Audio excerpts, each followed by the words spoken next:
I want to talk to you today about overcoming negative circumstances and negative emotions. Overcoming negative circumstances and negative emotions. I want to read from the 18th Psalm, starting with verse 1. I will love you, O Lord, my strength.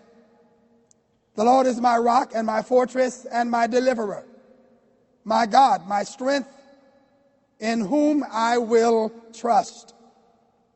My shield and the horn of my salvation, my stronghold. I will call upon the Lord, who is worthy to be praised, and so shall I be saved from my enemies. The pangs of death surrounded me, and floods of ungodliness made me afraid. The sorrows of Sheol surrounded me. The snares of death confronted me. And in my distress I called upon the Lord and cried out to my God. He heard my voice from his temple, and my cry came before him, even to his ears. One of the most important abilities that a person can have is the ability to endure and to rise above negative circumstances and negative emotions. Now, all of us are familiar with the influence of circumstances. We frequently predict the potential success of a venture based on the circumstances that surround the endeavor. Circumstances are the criteria for the success of the endeavor. And a common excuse for failure is that it was due to circumstances beyond our control. So many are more intent on changing their circumstances than they are on dealing with themselves and preparing to deal with the circumstances. Let's also say a few words about negative emotions. Frequently, our emotions are based on and wedded to our circumstances. And our conscious feelings, our psychological reactions are based on our real or imagined perception of our environment. Distressed, fearful, and they have no idea why they feel the way they feel. Their emotions have made life almost unbearable for them. The Bible says in Proverbs 18 and 14, the spirit of a man will bear his infirmity, but a wounded spirit who can bear? So many are incapacitated in their ability to respond to their challenges and to their difficulties because they're wounded on the inside and they cannot rise above their predicament. Let's take a look at some of the circumstances that David faced in Psalm 18. And the first thing that he says about his circumstance is that there were enemies in his environment. Saul hated him because of his skill in warfare and because of his popularity. If you live, you will have enemies. But even more, don't be prominent. Don't have special skills. Don't be successful. Don't do anything outstanding or progressive. Don't take an unpopular point of view, because if you do, you will be hated and you will have enemies.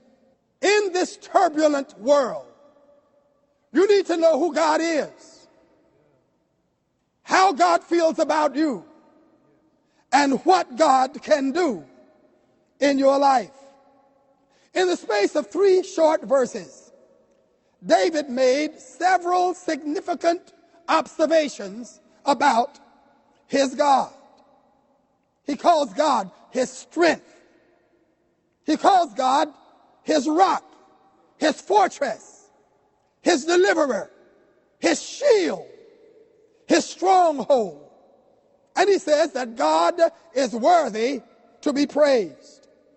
And so David might well have addressed these words not only as a prayer to God, I will love you, O Lord, but he addressed them as a statement to himself and as a challenge to his circumstances and to his emotions. The text proposes 4 significant keys to victory.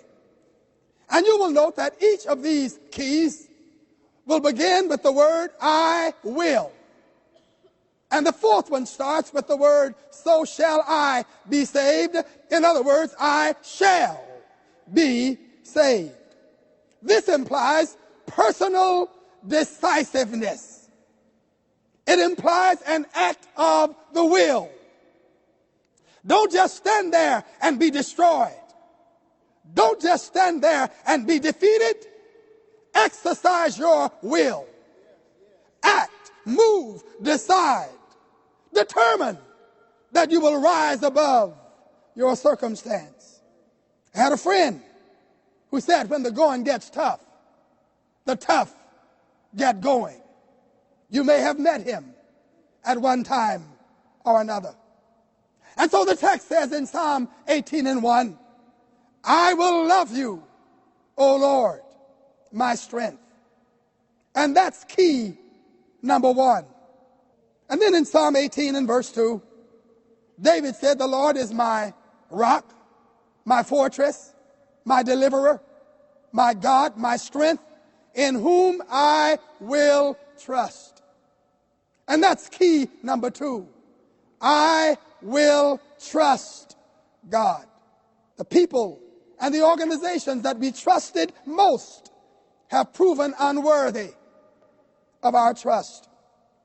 If you don't trust God, you will be overwhelmed by worry and by fear. If you trust God, you will overcome worry and fear. The struggle of life is great enough without having to bear the added burden of worry and fear.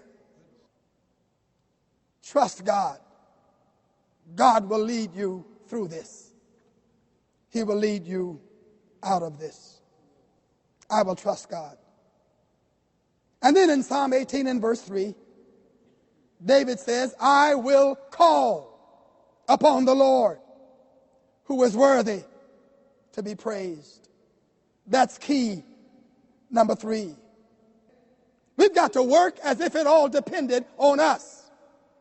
But then we've also got to pray as if it all depended on God. When we invite God into our lives, we must allow him to take charge of our lives, and we must submit to the will of God. He may not answer as we expect or when we expect. But God said, call unto me and I will answer you. Key number 4 is also found in Psalm 18 verse 3. The psalmist says, so shall I be saved from my enemies. I shall be saved. I shall survive this. I will be rescued. I will come through this. This will not destroy me.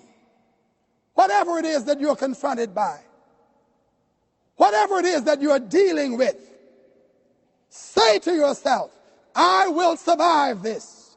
I will come through this. This will not destroy me.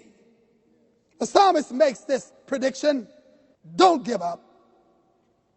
Don't throw in the towel. You are a miracle getting ready to happen. The moment you give up might have been the moment of your victory. I read about a prospector years ago, staked a claim, worked his claim, dug for gold for 1 solid year. At the end of that year, with disgust he threw the shovel down and said, I'll not work another day, and walked away from his claim. Another man came, stood in the same place, picked up the same shovel, drove it into the same ground, and struck gold. If the man before him had only waited one more day or tried one more time, all of his dreams would have been fulfilled. Don't give up. I see your future, and it looks much better than it looks right now. I see you in the future, and you look much better than you look right now. Love God, trust God, call on God. You shall be saved.